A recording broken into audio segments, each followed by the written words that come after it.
Latin jazz is the fusion of different traditional Latin musics from the Caribbean going south with jazz from New Orleans going north.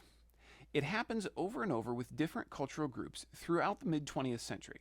But a decent place to say it starts is in 1947 when Afro-Cuban percussionist Chano Pozo joins the Dizzy Gillespie Band. It's important to note that all of these different musical traditions are forged in the legacy of slavery in the New World.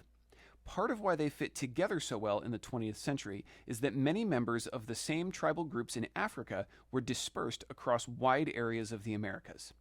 In an attempt to preserve their identities over generations, traditional African practices, including music, blended into the colonial European and sometimes native traditions of each region, which creates a wide array of what could be called cousin traditions throughout the New World. Because each of these traditions is itself a fusion of cultures, Latin jazz has been described sometimes as a fusion of fusions. With so many cultural traditions combining, it can be daunting to unravel what ideas are being combined and what that might mean about how to interpret them.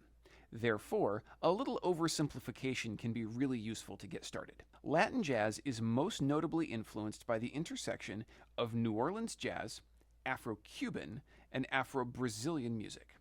Afro-Cuban music also has a lot of connection to Afro-Haitian music. This can get wildly complicated, so I want to keep it simple. But a basic awareness and respect for the cultures and struggles that led to this music is really important to its study. In the following videos, I'll be addressing the generic drumset groove that is used in a large amount of Latin jazz music. Drumset does not actually exist in any traditional setting. It was developed basically for jazz.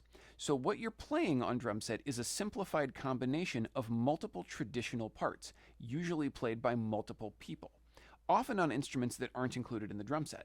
For this reason, I'll be discussing more Cuban and more Brazilian variants throughout, and you can select from these to better fit each piece that you encounter. As I said before, this can be daunting and confusing. Be patient with yourself and take the time to listen to recordings and to the players around you so you can find a middle path for the drum set that supports the music and respects the cultures that it comes from.